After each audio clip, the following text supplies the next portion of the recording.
Let me guess. You know you should be raising your prices, but then you start to think about actually doing it and the fear kicks in. Well, what if the patients leave? And what if they can't afford it? What if they think I'm greedy? What if I'm not really even worth it? And so you don't do it. And then you resent the fact that you don't have any income. But no more, my friend, today. I'm going to talk you through how to raise your prices, how to change your mindset so you can stop undercharging and start charging for what you're worth and getting paid well for what you do. Let's go. Welcome to the Clinical Entrepreneur Podcast. I'm Rhonda, your no-fluff, tell it like it is business bestie for wellness practitioners just like you who want to build a practice you love and make a bigger impact and a little money while you're at it. So if you're ready to ditch the overwhelm, attract your dream, ideal patients, and finally run your practice with complete confidence, you're in the right place. Each week, we're tackling things from programs to patient retention to marketing strategies that actually work, sprinkled, of course, with a little sass, a lot of heart, and the step-by-step strategies that will help you get there. So grab your cup of coffee, your notebook, or whatever keeps you going, and let's build a practice you love and a life you love together.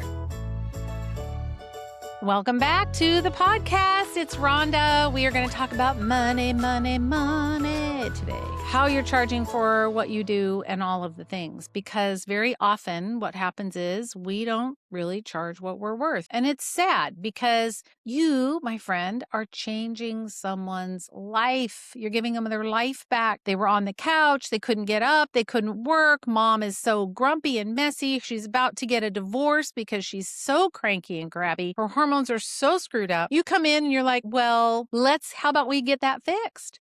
And you fix it and she stays married. Everyone is happy. She goes back to her job because she's not fatigued and wiped out all the time. You just changed someone's life. And then you think that you're going to charge maybe $75 for a 1-hour follow-up. What? I've heard it all. I have heard it all. And I tell you, here's what I think happens. We get scared. Why are we scared? Who are we afraid of? Well, we're afraid of ourselves and we're also afraid of them. I think one of the biggest reasons why many practitioners don't raise their prices is because we're afraid that they're going to leave. We're afraid that if we make it about the money, that's all they see is the money. Did you hear what I just said? We think that because we're making it about the money, that all they see is the money. But I would really beg to differ with you here, my friend, because I'm talking to you, you're the one that's making it about the money. I'm not saying that you shouldn't. I'm not saying that. I may not be explaining this well. Let me give me some patience while I let my mouth catch up with my brain. Whatever you focus on, you get more of. And so if I'm focused on the money, let's say you go to a practitioner and everything's expensive. The tests are expensive and the fees are expensive and all the money is expensive. And every time you walk in, the practitioner has on some, fancy suit or some fancy thing, or they just got a brand new piece of equipment and they drive a big fancy Mercedes and they have this big fancy house. And you look at this and their lifestyle, you can see that their lifestyle is a bit, what we might think of as extravagant. It's all judgment. It all is, but nonetheless. And then you go in and you can barely afford to feed your kids, but you really need help. And you're going in, this person's charging you $200 for a 30-minute visit, 30-minute follow-up. How does that feel? It doesn't feel very good because what's happening is in my made up, fictitious, don't be emailing me saying I'm just making it up, but I have seen this before. What happens is we then recognize that provider is making it about the money. Does that make sense? Whereas what I want to talk to you about today is I want to talk to you about making it about the outcome and making the money equal the outcome, not letting the money be there or the revenue that you're creating be so that you can live this really extravagant lifestyle. And I'm not opposed to having an extravagant lifestyle. I'm not opposed to that at all, but it has to be an equal exchange. The patient has to get the same amount of value as what you're getting in revenue. If it's out of balance, it doesn't work. If the patient is getting the better end of the deal and you're getting very little money for the transformation that you provide, that's out of balance. And that's never a good thing. It has to be equal. It has to be in balance. But the reason that we don't do make the decision to charge appropriately for the outcome. I could say you're not charging what you're worth, and I probably wouldn't be wrong. I don't think anybody really charges what they're worth. But when you fees are aligned with an outcome, it all of a sudden doesn't make it about the money. It makes it about the outcome, makes it about the transformation. And our biggest, there's a few fears that I think we have. The first fear is we're just afraid that if we raise our prices that they're going to leave. But what if they're getting a really great outcome? Will they leave? I mean, maybe you leave a few people that might be tire kickers, and they might not be people. They're probably not the people that you want in your practice anyway. But when you make sure that your fee equals the amount of transformation or outcome that you're providing, the right patients will stay and the wrong ones will leave, and that'll give you better and more room for more of the right ones to come in. The second big reason that I see that practitioners don't want to raise their prices is because they really feel deep down inside that they're not worth it. Well, only if I just know more. If I just know more, I know it's going to be fun. I just need to know more. I got to take that one more class. I got to get one more certification. I got to finish my FMU. I got to finish this over here. I'm going to call 100% bull on that. I don't think that's true at all. I think that it's an inside job. I think that becomes the problem, is it's the way that you're perceiving yourself. What is the transformation that you're providing them? Are you changing their life, or are you just dinking around and, treating your business like a hobby? I talked about that a few weeks ago. If it's just a hobby, well, then you should charge hobby prices. Just saying. Look, gosh, the last few weeks, I've been sort of saucy. Maybe I'm in a little bit of a mood. I don't know, but you're welcome. So if you don't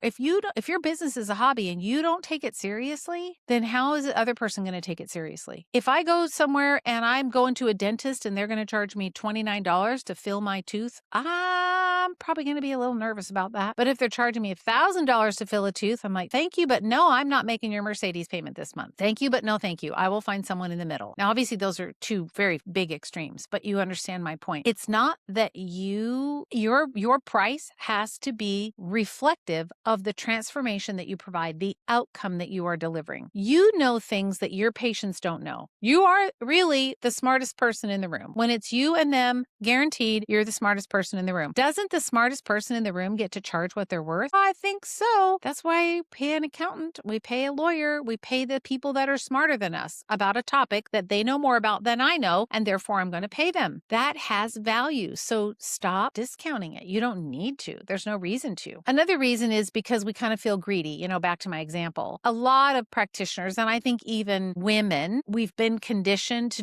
that we're just supposed to serve. And if we charge more, then that means we don't care. We got to just take care of the mamas and their families. And it's a trap that, I don't know about men, but I would say that probably us women, we can fall into this a little bit easier. I do deeply care about my patients, but I also know that I'm changing their life, and I am not afraid to charge for that transformation. And I'm not ripping anybody off. In fact, I was looking at my fees the other day and I thought I should probably raise them. And I raised them like $20, like big fat deal. I am not going to end up with a Mercedes over a $20 price increase. But I thought, I think it's been a while and I can do $20. That doesn't feel harsh to me, but it feels fair for the transformation that I'm providing. That's another reason that I jotted down, is that this is a big one. And this one I'll get saucy about. You assume they can't afford it. But I have a question for you. Who put you in charge of their bank account? How do you know? Do you know when they last bought their brand new iPhone? Do you know when they last went out and bought a $350 pair of shoes or a $500 bag? You don't know any of that, but yet you assume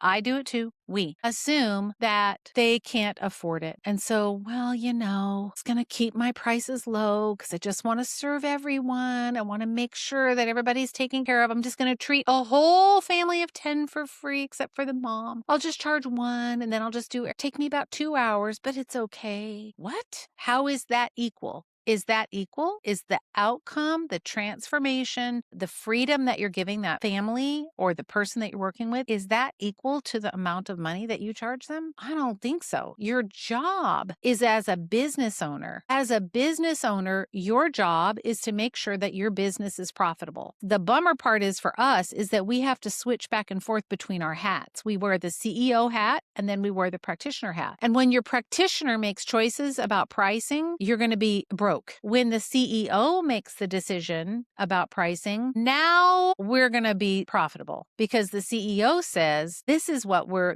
we need to keep the business afloat. This is how much we have to earn in order to keep the business going. So we need to put our CEO hat on and make sure that that then becomes the guiding perspective where we choose what we're going to charge. We let the CEO brain do it, not the practitioner brain. It's not your job to offer your service at a quote fair price. Their job is to decide whether it's right for them. It's not your job. Some people will say no, and that's okay. And other people will say, I'm going to figure out a way because I want the outcome. So the shift, I think, is that you're not charging for your time. You're charging for the outcome. What are you giving them in return? When you charge by the hour, you're just a commodity. You become a commodity. Anybody can charge by the hour, and anyone can really do what you do. I mean, anybody can make up a protocol, any practitioner, but what makes it different for you? What is it worth to them to have energy again? What is it worth to them to not be crying on the couch all the time or to be so rattled at work with brain fog and anxiety that you can't even function? You're not selling your time. You're selling that outcome, that possibility. What's in it? What does their future look like? That's what you're selling. So how do you do this? Well, first of all, decide on your new number. And listen, if emotionally you can only do $20, which sounds like that was all I was able to do. I could do more. I think I'm worth more, but I'm comfortable with what I charge. That's all. I'm fine. I'm good with it. And I can still be profitable with what I'm charging. So decide on your number.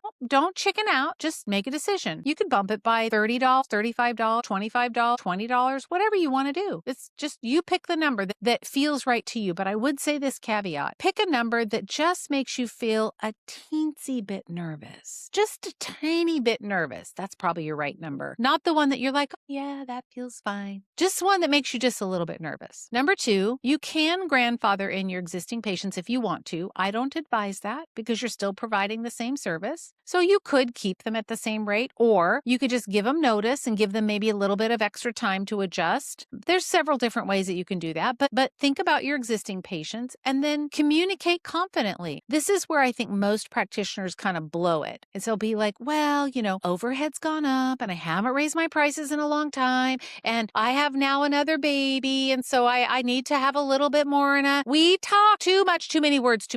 No. We just say, I just want to let you know that as of this date, my rates are going to be increasing to X. This reflects the value of the care that I provide, and it allows me to continue to offer this high level of service for you. I am so thankful that you've trusted me with your help. With your health, and I look forward to continue to serve you or something like that. Gosh, I tell you what happens during the middle of a podcast. They decide to do construction. Sorry, gang. So you're going to just don't overtalk it. Just say what you got to say and then be done. That's it. No apology, no justification, no nothing. And then update it everywhere. Update it on your website if you have it, etc. And you will be surprised. I think patients typically don't get too flustered about this. They're like, okay. And if they push back, that's fine too. Don't take it personal because it's not personal. You have to make sure that you're charging equal to the value that you're providing. That's your only job. That's your job as a CEO. You don't have to convince anyone to stay with you. You don't have to discount it. You don't have to do any favors. You just say, this is just what it is. And they may want to say, well, can I keep my rate from 1991, $10 an adjustment or something like that? You say, no, I don't think so. That's not going to work. And if they go somewhere else, they might. But guess what? They'll probably come back because they're not going to get the level of care that you're going to provide. I know that because I know you. The people that hang around with me, we're all really committed to giving that A+ experience and making sure that patients get what they need, the outcome that they deserve. So there you go. I just am a big I think we need to raise our prices. I'm a big fan of just stopping for a minute and getting really clear on the fact that you are providing an outcome and that has to be equal. The amount that you charge has to equal the outcome. If you're changing someone's life, if you're literally changing their life, which you are every single day, don't undercharge for what you do. It cheapens the value of the work that we as a community do together. It just cheapens it. I don't want that for you. I don't want that for us. So we need to lead with confidence. We need to lead with our pricing and feel like 100% in the driver's seat, like this is what I'm worth because this is the outcome that I'm going to give you. When you talk about the outcome, you let them know this is where you're starting and this is where you're going to be in 6 weeks or 8 weeks or whatever it is. Don't back down because you don't think you know enough or you're afraid that they don't have enough money. Nobody made you boss of their wallet. They probably just bought a brand new iPhone. Those things are $1,200, $1,400, $1,600. Come on. And you're fussing about paying for a chiropractic adjustment or an acupuncture or whatever? Crazy. People are funny. Don't let them bulldoze you. You price yourself for what you're worth because, my friend, you are 100% worth it. I've seen you. I know you. I am you. I get it. I get it. Don't let people take advantage of what you know and the transformation that you provide. Don't let them do that. You set the standard by which you are, your circus, your monkeys. I say this inside Clinical Business Academy all the time. Your circus, your monkeys. You decide how it's going to go. And if they don't like it, bye-bye, love you. Bye-bye. See you later. There's more people that want what you have. So that's all I got for you this week. I didn't get too saucy, just a little bit. So thanks for hanging out with me. I'll see you next week on the podcast. Bye for now.